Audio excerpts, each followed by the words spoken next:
नमस्कार, स्वागत है साहित्यिक झरोखा चैनल पर। हम कर रहे हैं प्रेमचंद के निबंध। इसमें आज हम उपन्यास निबंध का उद्देश्य या प्रतिपाद्य जानेंगे।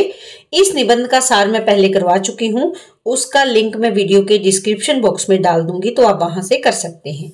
आइए इस निबंध का उद्देश्य समझने का प्रयास करते हैं। देखिए, सबसे पहले अगर बात करें तो उपन्यास निबंध किसकी रचना है? मुंशी प्रेमचंद की रचना है।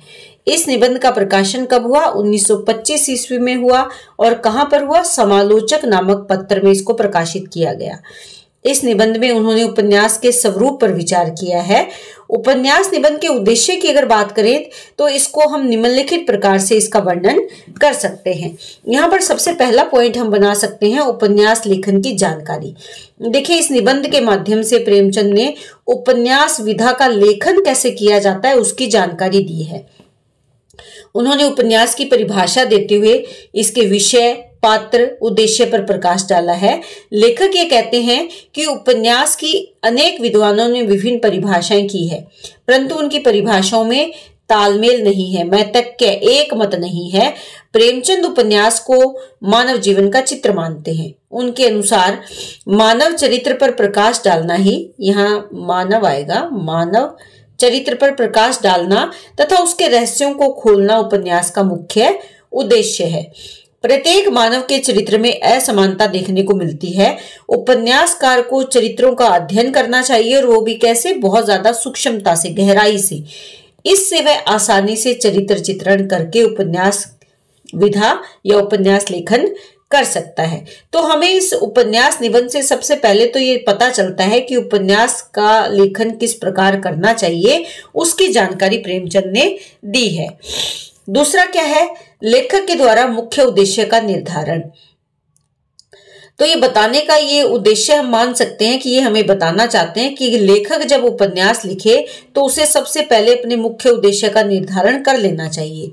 लेखक उपन्यासकार का उद्देश्य पाठकों का मनोरंजन करने के साथ साथ उसका पथ प्रदर्शन करना भी स्वीकार करते हैं। साहित्यकार हमारी मानवता को जगाता है तथा हमारे अंदर सद्भावों का संचार करता है। वह हमारी दृष्टि का विस्तार करता है। यही उपन्यासकार का मुख्य उद्देश्य भी होना चाहिए। यानी कहने का भाव क्या है कि मानवता का प्रचार प्रसार करना, मानव में सद्भावों का संचार करना। वह हमारी दृष्टि का विस्तार करता है, यानी विस्तृत दृष्टिकोण किससे मिलता है? उपन्यासकार या लेखक की रचना से। उसके पात्र भी सकारात्मक होने चाहिए। उन्हें किसी भी लोभ लालच में नहीं फंसना चाहिए। वासनाओं के पंजे में न फंसकर उनका दमन करने वाले चरित्र पाठकों को ज्यादा प्रभावित करते हैं। इसके साथ साथ हिंदी साहित्य में उपन्यास विधा कहां से आई? पाश्चात्य साहित्य से हमने ग्रहण की, अर्थात ये किसकी देन है? पाश्चात्य साहित्य की।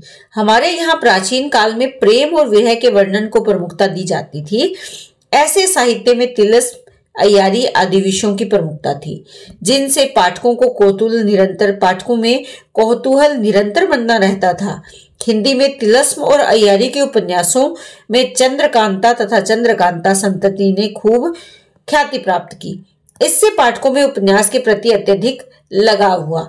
तो यहाँ पर जो पाश्चात्य साहित्य, वहां पर तो जैसे कला के लिए कला यानी मनोरंजन मुख्य उद्देश्य हो सकता है, लेकिन भारतीय जो परिस्थितियां हैं उसमें मनोरंजन की बजाय क्या ज्यादा प्रमुख या महत्वपूर्ण है? पथ प्रदर्शन करना, सद्भावों का संचार करना, मानवता का प्रचार प्रसार करना। तो इन्हीं उद्देश्यों का निर्धारण करके ही उपन्यासकार को रचना करनी चाहिए। तो ये बताना चाहते हैं कि उपन्यासकार का उद्देश्य क्या होना चाहिए। अगला पॉइंट बना सकते हो, जो तीसरा हमारा पॉइंट है वो क्या है? परिस्थितियों का प्रभाव। लेखक के अनुसार साहित्य रचना का आधार कला की पूर्ति होना चाहिए, ये मानते हैं। ऐसा साहित्य लंबे समय तक चलता है जिसमें मानव की मूल प्रवृत्तियों का अंकन किया गया हो। कला के लिए का सिद्धांत यूरोपीय देशों में तो लागू हो सकता है, परंतु जिस देश में जनसाधारण राजनीतिक और सामाजिक दास्ता से पूर्णतः जकड़ा हुआ हो, वहां पर यह सिद्धांत लागू नहीं हो सकता। तो कहने का भाव क्या है कि उपन्यास पर परिस्थितियों का प्रभाव रहता है। जिस देश की जैसी परिस्थितियां हैं उसी के अनुसार उपन्यास की रचना करनी चाहिए। चौथा पॉइंट बना सकते हो कि जीवन की वास्तविकता का चित्रण। उपन्यासकार को अपने विचारों को अपनी रचनाओं में विस्तार देना चाहिए। उसे मानवीय जीवन की मूल प्रवृत्तियों का संपूर्ण ज्ञान प्राप्त करने के बाद ही लेखन कार्य आरंभ करना चाहिए। ऐसा करने से वह सफलता को प्राप्त कर सकता है, अन्यथा नहीं। अगर वो ऐसा करता है तो ही उसे उपन्यास रचना में सफलता मिलेगी। देखिए, हम प्रेमचंद के उपन्यासों को जानते हैं। गोदान सबसे प्रसिद्ध उपन्यास है, जिसमें गरीब किसान के जीवन का चित्रण किया गया है। तो उस समय की जो परिस्थितियां थी वो उसी प्रकार की थी। उसमें होरी ने उन परिस्थितियों को और ज्यादा जीवंत कर दिया। तो वो जीवन की वास्तविकता है, इसीलिए वो उपन्यास आज भी प्रासंगिक है। तो निष्कर्ष रूप से हम कह सकते हैं कि प्रस्तुत निबंध में लेखक ने उपन्यास की न केवल परिभाषाओं पर विचार किया, बल्कि अपनी एक अलग से परिभाषा भी दी है। साथ ही उपन्यासों के विषय, पात्र, चरित्र चित्रण तथा उसके उद्देश्यों पर भी सफलतापूर्वक प्रकाश डाला है। तो लेखक ये मानते हैं कि उपन्यास लिखते समय उनमें कैसा विषय होना चाहिए, पात्रों का चरित्र चित्रण कैसे करना है और उद्देश्य का निर्धारण किस प्रकार से परिस्थितियों से प्रभावित होता है। अगर उपन्यासों को सफल करना है तो इन बातों को ध्यान में रखना आवश्यक है। तो उम्मीद करती हूँ कि प्रश्न आपको बहुत अच्छे से समझ में आया होगा। बहुत बहुत धन्यवाद। इसी तरह चैनल से जुड़े रहें, लाइक करें, शेयर करें, सब्सक्राइब करें।